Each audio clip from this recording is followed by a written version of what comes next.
Hello guys, welcome, வணக்கம். நேற்று நடக்கின்ற காயத்தை அள்ளி நியாயத்தை விடலாமா?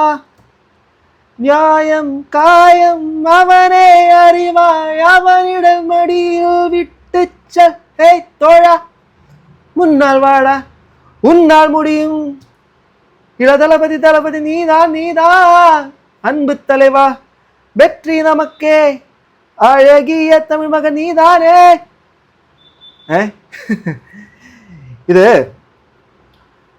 നമ്മുടെ പ്രമുഖ നടൻ അണ്ണൻ നമ്മുടെ അണ്ണ കഴിഞ്ഞ ദിവസങ്ങളിൽ ഒരുപാട് കാര്യങ്ങളാണ് സംഭവിച്ചിരിക്കുന്നത്. ആ കാര്യങ്ങളെല്ലാം നിങ്ങൾ അറിയണം. അതോടൊപ്പം തന്നെ എലിസബത്ത് സേഫാണോ, ചെകുത്താൻ സേഫാണോ, ഇപ്പം നടക്കുന്ന പരിപാടികൾ എന്താണ്, എന്തൊക്കെ പരിപാടികളാണ് പുറകെ നടത്തിക്കൊണ്ടിരിക്കുന്നത്. തുടക്കത്തിൽ ഞാൻ പറഞ്ഞില്ലേ, ഇന്നലകളിലുണ്ടായിരുന്ന വേദനകൾ കാരണം ഒരു ന്യായമായ കാര്യത്തിന് പകുതി വഴിയിൽ ഇട്ടിട്ട് പോകാമോ എന്ന് ഞാൻ എൻ്റെ കണ്ണാടി നോക്കി ചോദിക്കത്തില്ല, കാരണം ഞാൻ ഇട്ടിട്ട് പോകത്തില്ല. ഓക്കെ, പക്ഷേ നമ്മുടെ അണ്ണ ചെയ്ത കുറേ പരിപാടികൾ പറയാതിരിക്കാൻ നിവർത്തിയില്ല. നമ്മുടെ കുറേ അധികം യൂട്യൂബേഴ്സ് അഫക്റ്റഡ് ആണ് ഇപ്പം. കാരണം ഒരുപാട് പേരുടെ ചാനലുകൾ, അതായത് കഴിഞ്ഞ ദിവസത്തിൻ്റെ തലേദിവസം, അതായത് മെനഞ്ഞാന്ന് ഒരു വീഡിയോ വന്നിരുന്നു. ആ വീഡിയോക്കകത്ത് വന്ന് പറഞ്ഞത് ഇങ്ങനെയായിരുന്നു, അതായത് എല്ലാം ഇവിടെ വിറ്റിക്കോ അല്ലേ, എല്ലാം വിട്ടിട്ട് എല്ലാവരും പൊക്കോ ആന എന്നൊക്കെ പറഞ്ഞിട്ട് പോയി. എൻ്റെ ആ പേരുകൾ എടുത്തു പറഞ്ഞ ഓരോ വ്യക്തികൾക്കും അവരുടെ ശരീരത്തിനോ അവർക്ക് എന്തെങ്കിലും തരത്തിലുള്ള ചെറിയ ആപത്തോ എന്തെങ്കിലും സംഭവിച്ചിട്ടുണ്ടെങ്കിൽ അതിൻ്റെ only on responsibility for you. Okay, അതിൻ്റെ റെസ്പോൺസിബിലിറ്റി മൊത്തം ആ സമയം മുതൽ നിങ്ങളുടെ തലയിലേക്ക് വന്നിട്ടുണ്ട്. അത് ലീഗലായിട്ടുള്ള കാര്യങ്ങൾ, അതിനെക്കുറിച്ച് എനിക്ക് തൽക്കാലം ഇവിടെ പറയേണ്ട കാര്യമൊന്നുമില്ല. അതുകൊണ്ട് ഒരു മൊട്ടുസൂചിയെങ്കിലും ഈ പറയുന്ന ആൾക്കാരുടെ പേരിൽ ദേഹത്ത് വീണിട്ടുണ്ടെങ്കിൽ അതിൻ്റെ എല്ലാം ഉത്തരവാദി താങ്കൾ മാത്രമായിരിക്കും മിസ്റ്റർ അണ്ണ. ഓക്കെ, അത് തൽക്കാലം എത്ര ഞാൻ ഇവിടെ പറയുന്നുള്ളൂ. ബാക്കിയുള്ള കാര്യങ്ങൾ ലീഗലാണ്, അത് ആ വഴിക്ക് നടക്കും. ഇനി അടുത്ത കാര്യം, അന്ന് പറഞ്ഞു നമ്മൾ സ്വാഭാവികമായിട്ട് പേരുകൾ പറയുകയും മറ്റ് വീഡിയോസൊക്കെ ചെയ്യുകയും ചെയ്തു. അപ്പം നമ്മൾ നീതിയെ അല്ലെങ്കിൽ നിയമത്തെ റെസ്പെക്ട് ചെയ്യുന്ന ആൾക്കാരായതുകൊണ്ട് യൂട്യൂബേഴ്സ് എല്ലാം ആ ഒരു കാര്യത്തിനെല്ലാം താൽക്കാലികമായിട്ടാണെങ്കിലും പ്രൈവറ്റായിട്ട് വീഡിയോസൊക്കെ വച്ചു. അപ്പോൾ എന്താ ചെയ്തത്, നെക്സ്റ്റ് പരിപാടി അണ്ണാവിടെ നെക്സ്റ്റ് പരിപാടി എന്ത് നടന്നുള്ള കാര്യം കാണിച്ചു തരാം. ഇപ്പം നിങ്ങൾക്ക് നോക്കിക്കഴിഞ്ഞാൽ എൻ്റെ ചാനലിൻ്റെ അകത്തൊന്നും ആ വീഡിയോ കാണാൻ കഴിയത്തില്ല. അപ്പോൾ നിങ്ങൾ വിചാരിക്കുന്നത് എന്ത് പറ്റി, മുക്കിയോ വീഡിയോസൊക്കെ? മുക്കിയതല്ല, അതെല്ലാം വരും, തിരിച്ചു വരും. ബട്ട് എന്താ സംഭവിച്ചിട്ടുണ്ടെന്നുള്ള കാര്യം നിങ്ങളെ ഞാനിപ്പോൾ കാണിച്ചു തരാം. അത് കണ്ടതിന് ശേഷം ബാക്കിയുള്ളതെന്ന് വെച്ച് കഴിഞ്ഞാൽ കുറച്ചധികം പേർക്ക് ശക്തമായ ഭീഷണിയുണ്ട്, അവരുടെ ജീവൻ തന്നെ ആപത്താണ്. അതിനകത്ത് പെടുന്നതാണ് ഞാൻ. അതിൽ ഒന്നാമത്തത് നമ്മുടെ കഴിഞ്ഞ ദിവസം വെളിപ്പെടുത്തൽ നടത്തിയ ആ ചേട്ടനും അതോടൊപ്പം തന്നെ അജു അലക്സ് എന്ന് പറയുന്ന ചെകുത്താനും പിന്നെ നമ്മൾ കുറച്ച് യൂട്യൂബേഴ്സിനും എന്താ പറയുക, ജീവന് ആപത്ത്. എലിസബത്ത് ഉദയന്റെ നീതിക്ക് വേണ്ടി സംസാരിച്ചുകൊണ്ട് ഞാൻ ഉൾപ്പെടെയുള്ള പല റിയാക്ഷൻ ബ്ലോഗേഴ്സും വീഡിയോസ് ചെയ്തിരുന്നു. അപ്പം ഈ വീഡിയോസ് ഒക്കെ എത്രയും ചെയ്തതിന്റെ ഭാഗമായിട്ട് എനിക്ക് എന്തായാലും ഒരു റിസൾട്ട് കിട്ടി. വലിയൊരു റിസൾട്ടിന്റെ മുന്നോടിയായിട്ടുള്ള ഒരു ടോക്കൺ അഡ്വാൻസ് ആണ്. ഇതിന് ശേഷം വലുത് എന്താണ് സംഭവിക്കാൻ പോകുന്നത് എനിക്കറിയത്തില്ല. എന്തായാലും ആ ഒരു ടോക്കൺ അഡ്വാൻസ് ഞാൻ ഇവിടെ സൈഡിലോട്ട് അതിന്റെ സ്ക്രീൻഷോട്ട് കൊടുക്കാം. 3 സ്ട്രൈക്ക് സാത്താൻ എന്ന് പറയുന്ന ആ പുള്ളിക്കാരൻ്റെ ആ ഒരു അനിയൻ്റെ ചാനലിന് അടിച്ചു കൊടുത്തേക്കുന്ന 3 സ്ട്രൈക്ക് തീർന്നോ?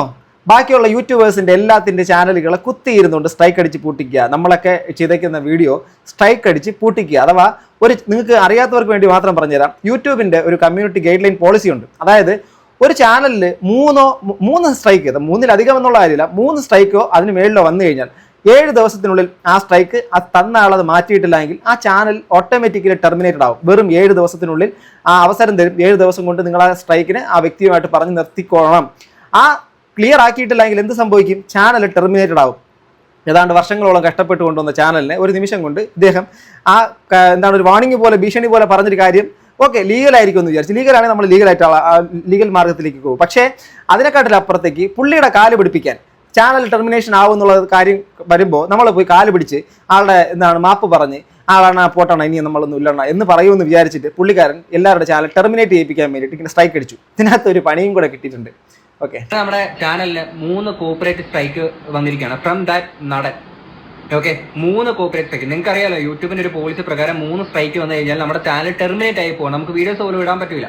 ഓക്കെ, ഇവിടെ എന്താ സംഭവിച്ചെന്ന് വെച്ച് കഴിഞ്ഞാൽ എനിക്കെതിരെ വന്നേക്കുന്ന എൻ്റെ വീഡിയോസ് 2 വീഡിയോസിനും കൂടെ ചേർന്ന ഒരു ഒറ്റ സ്ട്രൈക്ക് ആയിട്ടാണ് വന്നേക്കുന്നത്. അതുകൊണ്ട് യൂട്യൂബിന്റെ ചാനലിൽ ഇപ്പോൾ എനിക്കൊരു 2 ആക്റ്റീവ് സ്ട്രൈക്ക് മാത്രമാണ് നിൽക്കുന്നത്. ഓക്കെ, ഒരു സ്ട്രൈക്ക് കൂടെ വന്നാൽ ചാനൽ ടെർമിനേറ്റ് ആയി പോവാണ്. ഓക്കെ, നിങ്ങളൊന്ന് ആലോചിച്ച് നോക്കുക, ആ ഒരു നടൻ പറഞ്ഞ കാര്യങ്ങൾ എന്തൊക്കെയായിരുന്നു. ആ എലിസബത്ത് എന്ന് പറയുന്ന ഒരു ലേഡിക്ക് ഭ്രാന്താണ്, അവരൊരു ഭ്രാന്തിയാണ്. പിന്നെ ഇവരുടെ ഏറ്റവും അടുത്ത സുഹൃത്തായിട്ടുള്ള നിജേഷ് എന്ന് പറയുന്ന വ്യക്തി കുറെ കാര്യങ്ങൾ ഞാൻ ഇപ്പോൾ ലാസ്റ്റ് ഒരു ഓക്കെ, അപ്പം ഇതെല്ലാം നിങ്ങൾ കേട്ട കാര്യങ്ങളാണ്. അതായത് ആ പുള്ളിയുടെ ചാനലിൽ മാത്രം 3 കോപ്പിറൈറ്റ് സ്ട്രൈക്ക്. അപ്പം 3 വന്നാൽ എന്ത് സംഭവിക്കും? 7 ദിവസത്തിനുള്ളിൽ മാറ്റിയിട്ടില്ലെങ്കിൽ നമുക്ക് ഇത് എന്താ ചാനൽ അടിച്ചു പോകും. അപ്പോൾ എന്താ നമ്മളെ നമുക്ക് അതിന് വേണ്ടിയിട്ട് അപ്പീൽ യൂട്യൂബിലേക്ക് പോകാൻ വേണ്ടിയിട്ട് പറ്റും. അണ്ണാക്ക് പണി കിട്ടിയത് അവിടെയാണ്. അതായത് ഈ ഒരു ചാനൽ ഈ പുള്ളിക്കാരൻ്റെ ചാനലിൻ്റെ സ്ട്രൈക്ക് വന്നതിന് മറ്റൊരു തരത്തിൽ ലീഗലായിട്ടുള്ള കാര്യങ്ങൾ, അഥവാ യൂട്യൂബിൻ്റെ ടീമിനോട് ഈ കാര്യങ്ങൾ വ്യക്തമായി പറഞ്ഞുകൊണ്ട് അണ്ണൻ്റെ സ്ട്രൈക്ക് മാറി. ഇത് മൊത്തം മാറിയിട്ടുണ്ടോ എന്ന് അറിയത്തില്ല, അപ്പോൾ ഒരെണ്ണം മാറി എന്ന് പറയുന്നു. സോ അങ്ങനെ മാറുമ്പോൾ സംഭവിക്കുന്നത് അറിയാമോ? അയാൾ കൊടുത്ത കോപ്പിറൈറ്റ് സ്ട്രൈക്ക് ഇവിടെ നിന്നുകൊണ്ട് ആ ഒരു സാധനം എന്താണ് മാറ്റി കൊടുക്കപ്പെടും യൂട്യൂബിൻ്റെ ടീം വഴി. അങ്ങനെ വരുമ്പോഴേക്കും അവർക്ക് പണി കിട്ടും. അങ്ങനെ ഒന്നിലധികം ഫാൾസ് റിപ്പോർട്ട് കൊടുത്ത് ഒരാളുടെ ചാനൽ പൂട്ടിക്കാൻ ശ്രമിച്ചാൽ യൂട്യൂബ് അവരുടെ ചാനൽ ടെർമിനേറ്റ് ചെയ്യും. അവിടെ കിച്ചൺ ചാനൽ തെരിയുമാ, அந்த ചാനൽ വഴി தான் ഇപ്പോൾ കോപ്പിറൈറ്റ് സ്ട്രൈക്ക് വന്നിருக்கு. ഓക്കെ, എന്നാ എന്ത് പരിപാടിയാണെന്ന് ആലോചിച്ച് നോക്കണം. എവിടെ കൂടെയൊക്കെയുള്ള പരിപാടിയാണ്. അപ്പം സ്വാഭാവികമായിട്ടും ഇത് നമ്മൾ സ്ട്രൈക്ക് ഇങ്ങനെ കയറിക്കൊണ്ടിരിക്കുമ്പം വിചാരിച്ച് പോയി കാലും കൈ പിടിച്ചുകൊണ്ടത് മാറ്റുമെന്ന്. നമ്മുടെ എല്ലാവരുടെ ചാനലിനകത്ത് നിന്ന് ഇപ്പോൾ വീഡിയോ പ്രൈവറ്റും റിമൂവ് ഒക്കെ ആക്കിയതിൻ്റെ കാരണം ഇത് തന്നെയാണ്. ഈ പുള്ളിക്കാരൻ ഒളിഞ്ഞിരുന്നു കൊണ്ട് ഈ സ്ട്രൈക്ക് അടിപ്പിച്ചുകൊണ്ട് മാറ്റും. ചില സമയത്ത് നമ്മൾ കിടന്ന് ഉറങ്ങി അടുത്ത ദിവസം രാവിലെ എണീക്കുന്ന സമയത്തൊക്കെ സ്ട്രൈക്ക് വന്ന് കിടക്കുന്നതായിരിക്കും. പിന്നെ ചില സമയങ്ങളിൽ നമ്മൾ യൂട്യൂബിലെ ടീമിനോട് സംസാരിച്ച് ചിലപ്പോൾ മാറിയിട്ടില്ല എങ്കിൽ അത് നമുക്കുള്ളൊരു പണിയായിരിക്കും. ഒടുവിൽ ഇയാളുടെ കാല് പിടിക്കേണ്ടി വരും. അത് നമ്മുടെ ആത്മഹത്യാപരമായ കാര്യമായതുകൊണ്ട് നമ്മൾ ഈ ചാനലുകൾ എല്ലാവരുടെയും വീഡിയോസ് ഇപ്പം മാറിയിരിക്കുന്ന കാര്യം. പിന്നെ ഈ പേര് പറയാൻ പാടില്ല, ഇങ്ങനെയുള്ള കാര്യങ്ങളൊക്കെ ഇപ്പം നിലനിൽക്കുന്നുണ്ട്. അങ്ങനെ അതുകൊണ്ട് മാത്രമാണ് ഇപ്പം അണ്ണാ എന്ന് പറയുന്നത്. ഓക്കെ, ബാക്കിയുള്ള കാര്യങ്ങൾ എങ്ങനെയാണോ നമ്മൾ ചുവട് മുന്നോട്ട് വെച്ചിരുന്നത് ആ ചുവട് ഒരടി പിന്നോട്ട് വയ്ക്കത്തില്ല. ഓക്കെ, എനിക്ക് കിട്ടും നല്ല കൊട്ടേഷൻ വയ്ക്കുമെന്നാണ് പറഞ്ഞേക്കുന്നത്. എനിക്ക് കിട്ടും നല്ല കൊട്ടേഷൻ വയ്ക്കുമെന്ന് ഞാൻ പറയുന്നത് കൊട്ടേഷൻ വയ്ക്കുക. ഞാനൊരു രാഷ്ട്രീയ പാർട്ടി വിശ്വസിക്കുന്നുണ്ട്. ആ രാഷ്ട്രീയ പാർട്ടിയോട് ബന്ധപ്പെട്ടുള്ള ആൾക്കാരോട് ഞാൻ ഇക്കാര്യം അറിയിച്ചിട്ടുണ്ട്. എൻ്റെ നാട്ടിൽ പ്രധാനപ്പെട്ട 1-2 അഡ്വക്കേറ്റ്സ് ഉണ്ട്, ഞാൻ അവരോടും ഈ കാര്യം അറിയിച്ചിട്ടുണ്ട്. ലീഗലായിട്ടുള്ള കാര്യങ്ങൾ മുന്നോട്ട് കൊണ്ടുപോയിട്ടുണ്ട്. അതുമായിട്ട് ബന്ധപ്പെട്ട് നമ്മളിനി അടുത്ത് നെക്സ്റ്റ് യൂട്യൂബേഴ്സ് എല്ലാവരും കൂടി ചേർന്നുകൊണ്ട് അടുത്ത് ഇതിന് നമ്മളെ മുഖ്യമന്ത്രി, പ്രധാനമന്ത്രി അടക്കമുള്ള ആൾക്കാർക്ക് പെറ്റീഷൻ പോകുന്നുണ്ട്. ഇതെല്ലാം പോകുന്നുണ്ട്. ഓക്കെ, അതെല്ലാം പോകുന്നുണ്ട്. എന്തായാലും ഈ രാജ്യത്തൊരു നിയമമുണ്ട്, ഭരണഘടനയുണ്ട്. ഇതിൻ്റെ അപ്പുറത്തേക്ക് ഒരാൾ കളിച്ച് കയറി വരുമ്പോൾ നമ്മൾ സൈലൻ്റ് ആയിട്ട് മിണ്ടാതിരിക്കുമെന്ന് മാത്രം വിചാരിക്കരുത്. നമ്മൾ സംസാരിച്ച ഒരു കോസിന് വേണ്ടിയിട്ടാണ്, അതായത് ഒരു ഗുഡ് കോസ് തന്നെയാണ് അത്. യാതൊരു സംശയവും കണ്ടുകൊണ്ടിരിക്കുന്ന ഒരാൾക്കും ഇല്ല, ഈ കണ്ടുകൊണ്ടിരിക്കുന്ന ഒരു പ്രേക്ഷകർക്കും ആ ഒരു കാര്യത്തിനകത്തില്ല. വല്ലവൻ്റെ കുടുംബകാര്യം നിങ്ങൾ ചർച്ച ചെയ്തിട്ടില്ല, വല്ലവൻ്റെ കുടുംബത്തിൻ്റെ അകത്തുള്ള പ്രശ്നങ്ങളെക്കുറിച്ച് നമ്മൾ ചർച്ച ചെയ്തിട്ടില്ല. ഒരു സ്ത്രീ പബ്ലിക്കിൻ്റെ മുമ്പിലേക്ക് വന്നു, ആ സ്ത്രീ മറ്റൊരാളെ മരുന്ന് കൊടുത്ത് കൊല്ലാൻ വേണ്ടി ശ്രമിച്ചു എന്നൊരു പബ്ലിക്കിൻ്റെ അതൊരു ചാനലിനകത്ത് നിന്ന് പറഞ്ഞതിന് ആ സ്ത്രീ അങ്ങനെ ഒരു കാര്യം ചെയ്തിട്ടില്ലെന്ന് മാത്രമല്ല തനിക്ക് ഏൽക്കേണ്ടി വന്നിട്ടുള്ള മാരകമായിട്ടുള്ള റേപ്പുകളെക്കുറിച്ച് പറഞ്ഞു. നിരന്തരമായിട്ട് നടന്നിട്ടുള്ളത് ബെഡ്റൂമിലേക്ക് ആളെ വിളിച്ച് കയറ്റിനെ കുറിച്ച് പറഞ്ഞു. അങ്ങനെ നിരവധി കാര്യങ്ങൾ പബ്ലിക്കിന്റെ മുമ്പിലേക്ക് വിളിച്ചു പറഞ്ഞു. ആ ഒരു കാര്യത്തിന്റെ പുറകിൽ സ്റ്റാൻഡ് ചെയ്തതുകൊണ്ട് ഞങ്ങളെപ്പോലുള്ള കുറേ അധികം യൂട്യൂബേഴ്സിനെ അങ്ങ് ഉമ്മാക്കി കാണിച്ച് പേടിപ്പിച്ച് മൂലക്കിരുത്താമെന്ന് വിചാരിച്ചിട്ടുണ്ടെങ്കിൽ ആ പരിപാടി നടക്കത്തില്ല. ഓക്കെ, അഭിപ്രായ സ്വാതന്ത്ര്യമുള്ള നാട്ടിൻ്റെ അകത്തു നിന്നുകൊണ്ടാണ് നമ്മൾ അഭിപ്രായ സ്വാതന്ത്ര്യം വെറും ഒരൊറ്റ വാക്കുകൊണ്ട് പോലും അപമാനിക്കുന്ന ഒരു കാര്യം ഞങ്ങൾ ചെയ്തിട്ടില്ല. എന്നിട്ട് പോലും ഈ ചാനലുകളെ പൂട്ടിക്കാൻ വേണ്ടിയിട്ട് ഒളിവിലിരുന്നു കൊണ്ട് ഇതിനെ ചാനലിനകത്ത് കോപ്പിറൈറ്റ് സ്ട്രൈക്കുകൾ അടിച്ച് നിറച്ച് ആ ചാനലുകൾ അങ്ങ് പൂട്ടിച്ച് കയ്യിൽ താക്കോൽ എടുത്തുകൊണ്ട് അങ്ങ് പോകാമെന്ന് വിചാരിച്ചു. നടക്കത്തില്ല. എങ്ങനെയാണോ ഈ ഒരു കാര്യം എക്സ്പോസ് ചെയ്യപ്പെടേണ്ടത് അത് ഓൾറെഡി ജനങ്ങളുടെ മുമ്പിൽ എക്സ്പോസ്ഡ് ആണ്. പിന്നെ കൂനിന്മേൽ കുരു എന്നുള്ള രീതിയിൽ സ്വന്തമായിട്ട് ചൂണ്ടോദരന് പണ്ടൊരു വരം കിട്ടിയിട്ടുണ്ട്. പുള്ളിക്കാരൻ ചൂണ്ടുന്നതെല്ലാം സ്വന്തമാവുന്നോ ഭസ്മമാവുന്നു. ചൂണ്ടോദരൻ ചൂണ്ടുന്നല്ല ഭസ്മമാവും. അവസാനം എന്താ സംഭവിച്ചത്? വരം കൊടുത്ത ആളെ തന്നെ ചൂണ്ടാൻ വേണ്ടിയിട്ട് പോയ സമയത്ത് എന്ത് സംഭവിച്ചു? അവൻ്റെ സ്വന്തം തലയിലേക്ക് തന്നെ ആ ഒരു വിരൽ ചൂണ്ടിപ്പിക്കുന്ന രീതിയിലേക്ക് വന്നു. മോഹിനി അങ്ങനെ എന്തോ അവതാരത്തിൽ വിഷ്ണു വന്നു, അങ്ങനത്തെ പരിപാടി അല്ലേ. സോ അവസാനം സ്വന്തം തലയിൽ സ്വന്തം വിരൽ കൊണ്ട് വച്ച് അവസാനം ചൂണ്ടോദരനെ തന്നെ കൊന്നൊരു കഥ നിങ്ങൾക്ക് എല്ലാവർക്കും അറിയാം. അതുപോലെ ഇപ്പം ഈ കാണിക്കുന്ന കാര്യങ്ങളെല്ലാം കളിക്കുന്നതിൻ്റെ പരമാവധി അങ്ങ് കളിക്കുക, ആടി തിമിർക്കുക. ക്ലൈമാക്സ് എങ്ങനെ ആയിരിക്കും എന്നുള്ള കാര്യം ആർക്കും അറിയത്തില്ലല്ലോ. ക്ലൈമാക്സ് ആയിട്ട് തന്നെ വരട്ടെ. എന്തായാലും ഒരു ക്ലൈമാക്സ് ഉണ്ടാവാതിരിക്കത്തില്ലേ? ഇപ്പം നമ്മളിപ്പോൾ നോക്കുമ്പോൾ ഇനി നമുക്ക് എലിസബത്തിൻ്റെ ചെകുത്താൻ്റെ കാര്യത്തിലും കൂടെ വരാം. ചെകുത്താൻ എവിടെ, എലിസബത്ത് എവിടെ എന്നുള്ള കാര്യം ഭയങ്കരമായിട്ട് ആൾക്കാരുടെ ടെൻഷൻ അടിപ്പിക്കുന്ന ഒരു കാര്യമാണ്. എനിക്ക് ഒരുപാട് മെസ്സേജസ് വരുന്നുണ്ട്, കമൻറ്റ് ബോക്സുകളിൽ നിറയെ വരുന്നുണ്ട്. നിങ്ങൾ സേഫ് ആണോ? സത്യം പറഞ്ഞാൽ പ്രിയപ്പെട്ടവരെ, ഇത്രയൊക്കെ നിങ്ങളുടെ സ്നേഹം ഭയങ്കര സന്തോഷം, വളരെ വലിയ സന്തോഷം. കാരണം ഒരുപാട് പേര് ഞങ്ങളുടെ കാര്യങ്ങൾ ഓർത്ത് വിഷമിക്കുന്നുണ്ട്, ഞങ്ങളെ കാര്യങ്ങളൊക്കെ ഓർത്ത് ചോദിക്കുന്നുണ്ട്. അതിന് സത്യം പറഞ്ഞാൽ എനിക്ക് ഒരു കയ്യിൽ ഫോൺ ഇരിക്കുന്നുണ്ടാണ്, കുഴപ്പമില്ല. ഹൃദയത്തിൻ്റെ ഭാഷ നന്ദി അറിയിക്കുന്നു. നിങ്ങളുടെയൊക്കെ ആ ഒരു മനസ്സിന് നിങ്ങളുടെ ആ സപ്പോർട്ടിന് സത്യം പറഞ്ഞ 1000 നന്ദി. ഇനി നമുക്കിതിനപ്പുറത്ത് എന്താ വേണ്ടത്? നമ്മളെ കാണുന്ന വ്യൂവേഴ്സിനെ വഞ്ചിക്കാതെ, നമ്മളെ കാണുന്ന വ്യൂവേഴ്സ് എല്ലാവരും കൂടെ സ്റ്റാൻഡ് ചെയ്യുന്ന ഒരു കോസ്, അതായത് ഒന്നിലധികം പേർ അഫക്റ്റഡ് ആയിട്ടുണ്ട്. എലിസബത്ത്, അമൃത, പാപ്പു അടക്കമുള്ള ആൾക്കാർ അഫക്റ്റഡ് ആയിട്ടുണ്ട്. അതിന് പുറമെ ഒരുപാട് പേര് അഫക്റ്റഡ് ആയിട്ട് നിൽക്കുന്നുണ്ട്, പുറത്ത് വരാത്ത. അവരടക്കമുള്ള ആൾക്കാർക്ക് വേണ്ടിയിട്ടാണ് നമ്മൾ സംസാരിക്കുന്നത്. സോ നിലവിൽ നിയമപരമായി ചാനലിനെ അല്ലാതെ നമ്മൾ സംസാരിച്ച് കഴിഞ്ഞാൽ അങ്ങനെ പൂട്ടിക്കും ഇങ്ങനെ പൂട്ടിക്കും എന്നുള്ള കാര്യങ്ങളുണ്ട്. എലിസബത്തിൻ്റെ കാര്യത്തിലേക്ക് വന്നു കഴിഞ്ഞാൽ എലിസബത്ത് ഞാൻ അറിയുന്നിടത്തോളം സേഫാണ്. ഓക്കെ, ഈ നിമിഷം വരെയും പ്രശ്നമില്ല എന്നുള്ള രീതി തന്നെയാണ് അറിയുന്നത്. അതോടൊപ്പം തന്നെ ചെകുത്താനും സേഫാണ്. പക്ഷെ ഒരു പ്രശ്നമുള്ളതെന്ന് വെച്ചാൽ ഇവർക്ക് ഇവരുടെ നിലവിലുള്ള കാര്യങ്ങളൊന്നും പബ്ലിക്കിലേക്ക് വരാത്തതിന് നിയമപരമായ പല കാര്യങ്ങളുണ്ടെന്ന് നിങ്ങൾക്ക് എല്ലാവർക്കും അറിയാം. കേസും മറ്റുള്ള കാര്യങ്ങളും ഒക്കെ കൊടുത്തേക്കുന്ന കാര്യങ്ങളായതുകൊണ്ടാവണം അവർ നിശബ്ദത പാലിക്കുന്നത്. ആ നിശബ്ദത ശരിക്കും പറഞ്ഞാൽ ഭയമാണെന്നോ അവർ ഒളിച്ചോടിയെന്നോ എന്നുള്ളത് ആരും വിചാരിക്കരുത്. ഓക്കെ, ആരും ഇവിടെ ഭയപ്പെട്ടിട്ടില്ല, ആരും ഒളിച്ചോടിയിട്ടുമില്ല. എന്തൊക്കെയാണോ സംസാരിച്ചുകൊണ്ടിരുന്ന ആ ചാനലുകൾ എല്ലാവരും ഈ വിഷയങ്ങളെ സംസാരിക്കും.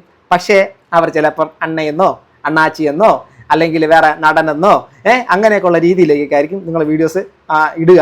തീർച്ചയായിട്ടും അവരുടെ വാക്കുകൾ നിങ്ങൾ കേൾക്കണം. ഇതുവരെ കേട്ടുകൊണ്ടിരുന്നെങ്കിൽ അവരുടെ വാക്കുകൾ ഇനിയും കേൾക്കണം.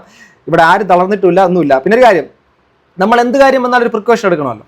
ആ പ്രിക്കോഷൻ മാത്രമേ ഇവിടെ നടന്നിട്ടുള്ളൂ. ഇനി വേറൊരു കാര്യം തുടക്കത്തിൽ ഓർമ്മിപ്പിച്ചത്, ഇതിനകത്തൊരാളുടെ ശരീരത്തിൻ്റെ അകത്ത് ഒരു തുള്ളി ഒരു മണ്ണ് വീണിട്ടുണ്ടെങ്കിൽ, ഒരു തരി മണ്ണ് വീണിട്ടുണ്ടെങ്കിൽ ആ മണ്ണ് വീണിട്ടുള്ളതിന് ഈ പ്രമുഖ നടൻ സമാധാനം പറയേണ്ടി വരും. അത് യാതൊരു മാറ്റവുമില്ല. ഓക്കെ, അതുകൊണ്ട് രാഷ്ട്രീയ പാർട്ടികളായിക്കോട്ടെ, അതുപോലെ തന്നെ ലീഗലായിട്ടുള്ള കാര്യങ്ങളായിക്കോട്ടെ, എല്ലാ കാര്യങ്ങളുടെ അകത്തും ഇവിടെ നിൽക്കുന്ന ആൾക്കാർ, ഇപ്പോൾ യൂട്യൂബേഴ്സ് അവരെല്ലാവരും മിണ്ടാതിരിക്കുന്നു, ഭയന്ന് ഓടി ആരും വിചാരിക്കരുത്. എന്തൊക്കെ ചെയ്യാൻ വേണ്ടിയിട്ട് പറ്റുമോ അതെല്ലാം ഈ ദിവസങ്ങളിൽ, അഥവാ കഴിഞ്ഞ ഒരു ദിവസം കൊണ്ട് തന്നെ ഇവിടെ ഞങ്ങളെപ്പോലുള്ള ആൾക്കാർ ചെയ്ത് കഴിഞ്ഞു. ബാക്കിയുള്ളതെല്ലാം ഇനി വരേണ്ടത് എലിസബത്തിൻ്റെയും ചെകുത്താൻ്റെയും സൈഡിൽ നിന്നുള്ള കാര്യങ്ങളാണ്. അതും ചിലപ്പോൾ എന്തെങ്കിലുമൊക്കെ വരാൻ സാധ്യതയുണ്ട്.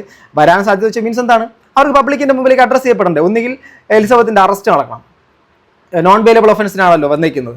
ചെകുത്താൻ്റെ അറസ്റ്റ് നടക്കണം. അറസ്റ്റാണോ ഇനി അത് സ്റ്റേഷൻ ജാമ്യം നോൺ ബെയിലബിൾ എന്ന് പറഞ്ഞാൽ പിന്നെ ജാമ്യമില്ല, അപ്പോൾ പിന്നെ അറസ്റ്റ് അല്ലേ? അങ്ങനെയാണോ? ഇനി അതിനുശേഷം ഇവരെന്തെങ്കിലും മറ്റ് ഹയർ അതോറിറ്റി അല്ലെങ്കിൽ ഹയർ കോർട്ടുകളെ സമീപിച്ചിട്ടുണ്ടോ, മറ്റേ ബെയിലിന് വേണ്ടിയുള്ള മറ്റെന്ത് പരിപാടി നടത്തിയിട്ടുണ്ടോ, ഒന്നും നമുക്കറിയില്ല. സോ അത് കാര്യങ്ങളൊക്കെ ശരിക്കും വരേണ്ടത് അവരുടെ സൈഡിൽ നിന്നാണ്. ഞാൻ ഇപ്പോഴും സ്റ്റിൽ ഞാൻ പറയാം, എല്ലാം അതിൻ്റേതായിട്ടുള്ള വഴിയിൽ കറക്റ്റ് റൂട്ടിൽ കാര്യങ്ങൾ വരും, അത്രേ പറയാനുള്ളൂ. പിന്നെ ഫാൾസായിട്ട് ഈ കോപ്പിറൈറ്റ് സ്ട്രൈക്ക് അടിച്ചു കൊടുക്കുന്ന അണ്ണേ, ഒരു കാര്യം കൂടെ ഓർമ്മിച്ചോ, ഇങ്ങനെ നിങ്ങൾ ഫാൾസായിട്ട് അടിച്ചു കൊടുക്കുന്ന നിങ്ങളുടെ ആ ചാനലുണ്ടല്ലോ, ഈ ഒരു കുക്കറി ചാനൽ, ആ ചാനൽ പോകാതെയും കൂടെ നോക്കിക്കോ കേട്ടോ. ആ ചാനലിൽ കൂടെ പോകാൻ നോക്കിക്കോ. ഇവിടെ ഞങ്ങളൊക്കെ റിയാക്ട് ചെയ്തത് എലിസബത്തിൻ്റെ വീഡിയോ. ഓക്കെ, ഇദ്ദേഹം അതിനെക്കുറിച്ച് മറുപടി കൊടുത്ത വീഡിയോ ഇങ്ങനെയൊക്കെയാണ്. അല്ലാതെ ഇദ്ദേഹത്തിൻ്റെ വേറെ എന്തെങ്കിലും തരത്തിലുള്ള സംഭവങ്ങളെക്കുറിച്ചൊന്നും നമ്മളാരും സംസാരിച്ചിട്ടില്ല. വിഷയത്തിൽ നിന്ന് അദ്ദേഹം മറുപടി കൊടുത്തതും അവർ മറുപടി കൊടുത്തതും ആയിട്ടുള്ള കാര്യങ്ങളെക്കുറിച്ച് മാത്രമാണ് ഇവിടെ സംസാരിച്ച് പോയത്. എന്നിട്ടോ ഈ എലിസബത്തിൻ്റെ ചാനൽ, എലിസബത്ത് ചെകുത്താനെയും തമ്മിൽ നേരിട്ട് കണ്ട വീഡിയോയുടെ ക്ലിപ്പൊക്കെ കൊണ്ടുവച്ചേക്കുന്നത് ഇദ്ദേഹം. വേണമെങ്കിൽ എലിസബത്ത് വിചാരിച്ചു കഴിഞ്ഞാൽ ഇപ്പം ഇതിനെ കൊണ്ടൊന്ന് സ്ട്രൈക്ക് അടിപ്പിച്ച് പൂട്ടിക്കാന്നുള്ള കാര്യമേ ഉള്ളൂ. മനസ്സിലാവുന്നുണ്ട്? അവരത് ചെയ്യത്തില്ലെന്നോ എനിക്ക് തോന്നുന്നു, അവർ ചെയ്യത്തില്ല. നമ്മൾ അണ്ണനെ പോലെ ഇങ്ങനെ പേടിച്ചോടുന്നവരല്ലല്ലോ. ഓക്കെ, അതുകൊണ്ട് അണ്ണാവിടെ കളി നടക്കട്ടെ. ഇനി വലിയ കോടാനുകോടിയുള്ള അണ്ണാവോട് ഒരു ചോദ്യം കൂടെ. അണ്ണാവുക്ക് പൈസ ഒരു പ്രശ്നയല്ലേ, 250 കോടി ഇരിക്ക്, ഇതെല്ലാം ഉണ്ട്. അണ്ണാ പിന്നെ എന്തിനാണ് കുക്കറി ചാനൽ മോണിറ്റൈസേഷൻ ഓണാക്കിയിട്ടിട്ട് വീഡിയോ ചെയ്തിരുന്നത്? ഓക്കെ, പൈസയുടെ ആവശ്യമില്ലാത്ത ഒരാൾ കുക്കറി ചാനലൊക്കെ തുടങ്ങിയിട്ട് അതിനകത്ത് മോണിറ്റൈസേഷൻ ഓണാക്കിയിട്ടേക്കുന്നത് എന്തിനാ? മോണിറ്റൈസേഷൻ ഓണാക്കിയിട്ടാൽ പൈസ കിട്ടും. അപ്പം ആ ഒരു വരുമാനത്തിന് വേണ്ടിയിട്ടാണ് അത് ചെയ്തിരിക്കുന്നത്. കഴിഞ്ഞ ദിവസമൊക്കെ യൂട്യൂബിൽ മറ്റേ വീഡിയോയിലൊക്കെ വന്നിരുന്നു പറഞ്ഞു 3 ലക്ഷം 5 ലക്ഷം 10 ലക്ഷം ഒക്കെ പറഞ്ഞ കഥകളൊക്കെ പറഞ്ഞു കേട്ടിട്ടുണ്ടായിരുന്നു. അപ്പോൾ ആ ഒരു എമൗണ്ടുകളുടെ കുറിച്ചൊക്കെ ഭയങ്കര കാര്യമായിട്ടൊക്കെ പറയുന്ന അണ്ണാവക്ക് അപ്പോൾ യൂട്യൂബ് റവന്യൂ താനാ എന്താ ഫ്യൂച്ചർ എന്താ നമ്മുടെ ലൈഫ് ജീവിക്കുന്നതൊക്കെയുള്ള പൈസ. ഞാനൊന്നും പറയുന്നില്ല. ഈ മറ്റേ യാതൊരു ഹോട്ടലുണ്ടല്ലോ, വെജിറ്റേറിയൻ ഹോട്ടൽ നടത്തിയിട്ടുള്ള ആളുടെ പേര് മറന്നുപോയി. അയാൾ പണ്ടൊരു ഒരു സ്ത്രീയുടെ പുറകെ നടക്കുകയും അവസാനം ജയിലഴിക്കുള്ളിൽ അവസാന കാലത്തൊക്കെ പോയി കിടന്നൊരു കാര്യമുണ്ട്. അണ്ണാ ഇത് കേൾക്കുവാണെങ്കിൽ എന്നൊരു കാര്യം പറഞ്ഞു തരട്ടെ. അണ്ണ ഇപ്പം പൊക്കോണ്ടിരിക്കുന്നത് സത്യം പറഞ്ഞ ഡേഞ്ചറസ് സിറ്റുവേഷനിലാണ്. അണ്ണ വിചാരിച്ച് വെച്ചിരിക്കുന്നത് ബാക്കിയുള്ളവരെല്ലാം ഡേഞ്ചർ എന്നാണ്. അണ്ണൻ ഡേഞ്ചറായിട്ടുള്ള ആക്ട് ചെയ്തോളൂ. അണ്ണന് ചെയ്യാൻ പറ്റുന്നത് ഗുണ്ടാപ്പടകളെ കൊണ്ടോ അല്ലെങ്കിൽ മറ്റെന്തെങ്കിലും ഇൻഫ്ലുവൻസ് വെച്ചിട്ടുണ്ടോ അണ്ണൻ ചെയ്യാൻ പറ്റുന്ന എല്ലാ പരിപാടികളും ചെയ്തോളൂ. ബട്ട് ആ പരിപാടികളെല്ലാം ചെയ്യുന്ന സമയത്ത് അതാരാണ് അതിനകത്ത് നിന്ന് പെടുന്നത് എന്നുള്ള കാര്യം വൈകാതെ അണ്ണന് മനസ്സിലാവും. ഓക്കെ, നമ്മളെല്ലാം അണ്ണനാണ് ഭീഷണിയൊക്കെ, അണ്ണൻ്റെ ഭീഷണിയൊക്കെ ഉണ്ടല്ലോ, എന്തറിയാമോ? അണ്ണൻ്റെ ഭീഷണി നിർത്തിക്കോ എന്ന് പറയുന്നു. ചാനലുകളുടെ മുമ്പിൽ വെച്ച് പറഞ്ഞു ഇല്ലെങ്കിൽ ഞാൻ കയറി ഇടിക്കും എന്നുള്ള കാര്യം തോക്ക് കൊണ്ട് ചെന്ന് കയറി കൊടുത്തിട്ടുണ്ട്. ഇതെല്ലാം ഉണ്ട്. ഇതെല്ലാം നമ്മുടെ പബ്ലിക്കിൽ കിടക്കുന്ന ഇതാണ്, എവിഡൻസ് ആണ്. ഇതൊക്കെ ചർച്ച ചെയ്യപ്പെടും, സമൂഹം ചർച്ച ചെയ്യുക തന്നെ ചെയ്യും. അതുകൊണ്ട് കാത്തിരിക്കണം. മറ്റേ എന്താ പറയണ, കണ്ടറിയണം, എന്താണ് കണ്ടറിയണം, എന്താണ് അയ്യപ്പന് കോശി ഇതെന്താവണം എന്നുള്ളത് പറയുന്നില്ലേ? അയ്യപ്പന് കോശി സിനിമയ്ക്കകത്ത് സച്ചി ചേട്ടൻ്റെ സിനിമ, അതുപോലെ കണ്ടറിയണം ഇതിൻ്റെ അകത്തുള്ള എൻഡിങ് എങ്ങനെയാണ്. അതിനിപ്പോൾ നമ്മളെപ്പോൾ ആൾക്കാരുടെ ജീവൻ എടുത്തിട്ടാണോ, അതോ എലിസബത്തിന് നീതി കിട്ടിക്കൊണ്ടാണോ, അതോ ഇദ്ദേഹത്തിനെ തുറുങ്കിലടച്ചുകൊണ്ടാണോ, അതോ മറ്റെന്തെങ്കിലും തരത്തിലുള്ള കാര്യങ്ങൾ ട്വിസ്റ്റ് ആൻഡ് ടേൺസ് ഉണ്ടായിക്കൊണ്ടാണോ എന്നുള്ള കാര്യം അറിയത്തില്ല. സോ എന്തായിരുന്നാലും ഈ ഒരു പരിപാടി നമ്മളാരും വച്ച് നിർത്തി പിന്നോട്ട് ഓടിയിട്ടില്ല. അത് പറയാനാണ് ഈ വീഡിയോ ചെയ്തേക്കുന്നത്. സോ ഗൈസ്, നിങ്ങളുടെ അഭിപ്രായം താഴെ കമൻറ്റ് ബോക്സിൽ രേഖപ്പെടുത്താം. നിങ്ങളുടെ ഓരോ കമൻറ്റും ഞങ്ങൾക്കുള്ള ശക്തിയാണ്. അടുത്ത വീഡിയോ വീണ്ടും കാണുന്നത് ഗൈസ്. ബൈ.